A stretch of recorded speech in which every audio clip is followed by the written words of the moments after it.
Yes, menang lagi. Let's go. Emang laptop Asus juara banget dah kalau dibuat main game. Tapi dipikir-pikir, kok bisa ya Asus buat laptop sekeren ini? Jadi penasaran kan? Perkenalkan, nama saya Ahmad Beta Ranggatnan dari kelas Analisis Bisnis Niaga 2020 dan hari ini saya akan menganalisis bisnis dari perusahaan Asus. Asus Tech Computer Incorporated atau yang biasa kita kenal dengan Asus merupakan sebuah perusahaan teknologi yang berbasis di Taiwan. Asus didirikan di Taipei pada tahun 1989 oleh 4 orang yang bernama Teh Hatung, Tetsu, Wen Xie, dan MT Liao. Asus memproduksi perangkat keras elektronik seperti motherboard, kartu grafis, monitor, laptop, tablet, dan juga smartphone.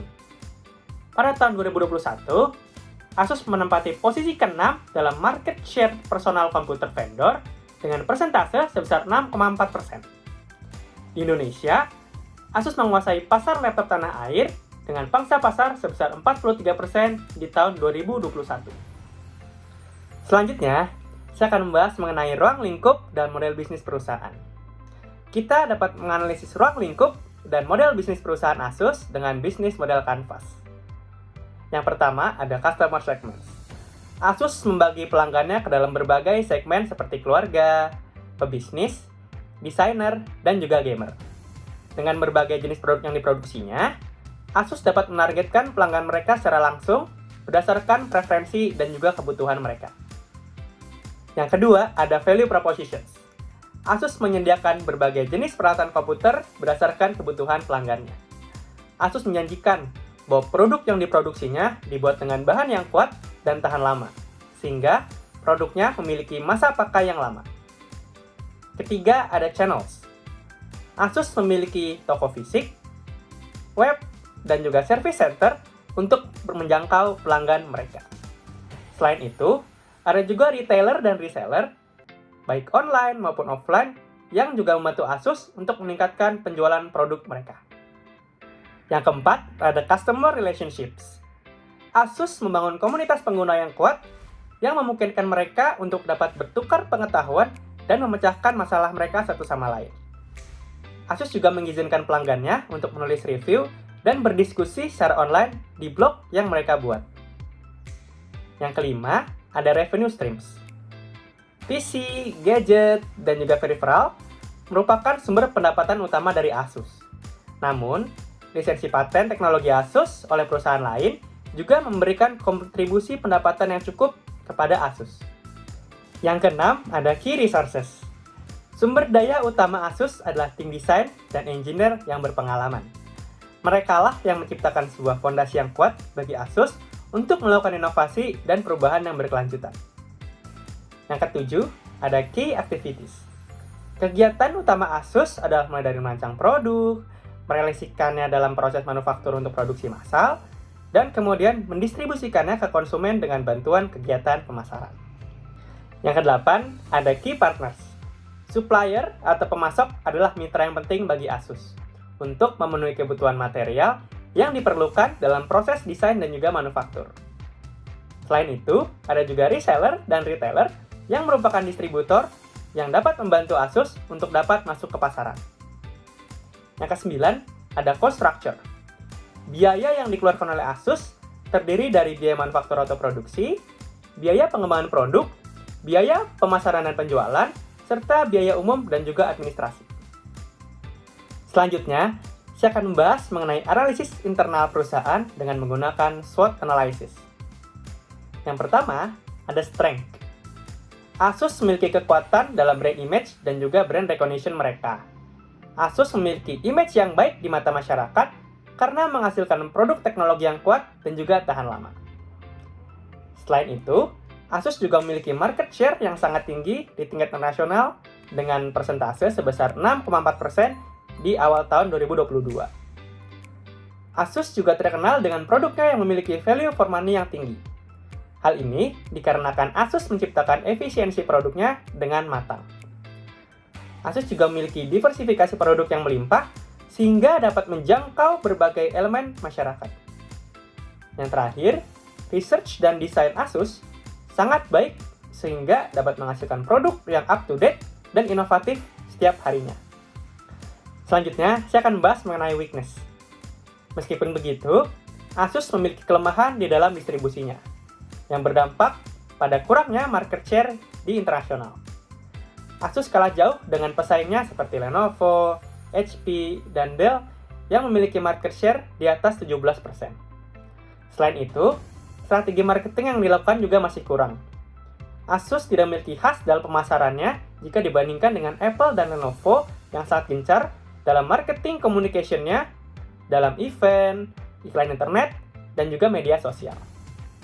Yang terakhir, Asus juga memiliki kontroversi pada tahun 2016 karena kerentanan pada software yang dimuat dalam hardware-nya. Hal ini berpengaruh pada menurunnya brand equity dan brand trust-nya hingga sekarang. Yang ketiga ada opportunities. Permintaan akan komputer dan juga part-partnya seperti motherboard dan graphic cards meningkat akhir-akhir ini. Teknologi yang semakin berkembang cepat membuat Asus juga dapat bekerja sama dengan perusahaan lain, universitas, ataupun sekolah dalam menyediakan kebutuhan komputer mereka sehari-hari. Selain itu, terdapat pertumbuhan yang sangat cepat terhadap Internet of Things dan juga cloud computing. Asus menawarkan cloud service sebagai solusi IoT yang dapat berguna bagi pelanggannya dalam berbagai industri.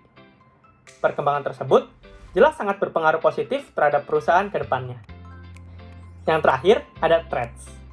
Banyaknya kompetitor yang juga naik daun, seperti Apple, yang sangat menguasai pasar para pekerja kantoran dengan MacBook-nya, dan juga Lenovo yang sangat kompetitif dalam pasar gaming laptopnya dengan produk Legion, dapat menjadi ancaman yang serius bagi Asus. Dengan kompetitor dan pemain yang juga semakin banyak, profit margin yang didapatkan akan dapat menurun juga. Untuk mengatasinya, Asus perlu untuk mendiferensiasi produknya dengan baik agar dapat bertahan di pasaran. Selanjutnya, saya akan membahas mengenai analisis eksternal perusahaan atau Competitive Positioning Analysis menggunakan framework Porter's 5 Forces Analysis. Yang pertama, ada bargaining power of suppliers. Daya tawar pemasok Asus dikatakan rendah karena tersebar secara global dan karena ukurannya yang lebih kecil dibandingkan dengan Asus. Sejumlah besar pemasok Asus diposisikan di Cina dan sisanya tersebar di beberapa belahan dunia lainnya. Sebagian besar pemasok industri ini berukuran kecil sehingga tidak berpengaruh signifikan terhadap Asus. Asus memiliki beberapa pilihan dan dapat berpindah dengan mudah dari satu pemasok ke pemasok lainnya tanpa mengeluarkan biaya yang besar. Yang kedua, ada bargaining power of customers. Dalam industri ini, pelanggan dibanjiri dengan berbagai pilihan baik dari segi efisiensi dan juga kualitas. Mereka terinformasi dengan baik dan memiliki semua informasi yang mereka butuhkan untuk membuat keputusan pembelian. Biaya peralihan untuk pelanggan juga rendah, karena mereka juga mendapatkan kualitas dan efisiensi dari merek lain yang mereka inginkan. Sehingga dalam hal ini, daya tawar keseluruhan pelanggan adalah tinggi. Yang ketiga ada threat from substitute product. Ancaman utama produk substitusi berasal dari produk yang dibuat oleh merek pesaing. Semua merek dalam industri ini berfokus pada inovasi teknologi dan mereka akan melakukan yang terbaik untuk menanggapi tren yang berubah. Karena sejumlah besar merek memberikan kualitas yang hebat dan memenuhi kebutuhan yang serupa, ancaman dari produk pengganti tetap cukup tinggi. Yang keempat, ada threat of new entrants. Ancaman pendatang baru dapat dikatakan rendah karena untuk masuk ke industri komputer ini, mereka membutuhkan investasi finansial yang cukup besar. Merek-merek baru juga sulit untuk bertahan karena bisnis yang ada sangat kompetitif dan menyisakan sangat sedikit ruang bagi pemain baru untuk memasuki pasar. Terdapat juga hambatan berupa hukum dan peraturan yang dapat menjadi ancaman bagi pendatang baru yang ingin masuk ke dalam industri ini. Yang kelima, ada competitive rivalry between the existing players. Tingkat persaingan kompetitif antar merek yang ada di industri ini sangatlah tinggi. Pasar telah tumbuh dengan perubahan yang semakin cepat dan hal ini membuat intensitas persaingan juga semakin meningkat. Setiap pelanggan dapat dibilang berharga, sehingga setiap perusahaan akan melakukan strategi agar dapat mempertahankan pelanggannya. Untuk itu, setiap perusahaan berfokus pada inovasi dan investasi dalam pemasaran untuk menumbuhkan pangsa pasar yang kuat. Selanjutnya, saya akan membahas mengenai proses supply chain management dari perusahaan Asus. Dalam proses supply chain, saya hanya akan mengambil contoh produksi laptop yang merupakan produk utama dari Asus. Yang pertama ada research and development. Pada tahap ini, Asus merancang produk yang ingin diproduksi dengan berbagai penelitian dan pengembangan produk yang dilakukannya. R&D ini sangat penting karena pada tahap inilah produk harus dipikirkan secara matang-matang sebelum diproduksi massal nantinya. Yang kedua, ada components. Pada tahap components, komponen penting dalam pembuatan laptop dipesan dari berbagai supplier. Komponen tersebut antara lain ada RAM, chipset, konektor, dan juga masih banyak lagi. Yang ketiga, ada manufacturing dan assembly.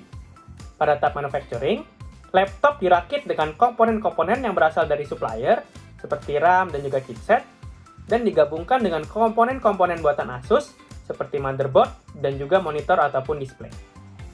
Yang keempat, ada marketing dan distribution. Pada tahap ini, laptop dijual di toko fisik maupun toko web, serta didistribusikan kepada reseller ataupun retailer yang bekerja sama di negara mereka masing-masing. Pada tahap ini, pemasaran juga dibutuhkan agar penjualan laptop juga meningkat. Yang kelima, ada support dan service. Pada tahap ini, layanan purna jual dilakukan oleh Asus pada service center yang tersebar di berbagai negara. Pelanggan juga dapat mengklaim garansi produk dan membawanya ke service center ketika ada masalah yang terjadi, dan Asus siap untuk memperbaiki masalah tersebut. Selanjutnya, saya akan membahas mengenai rekomendasi strategi agar Asus dapat terus bersaing di pasaran.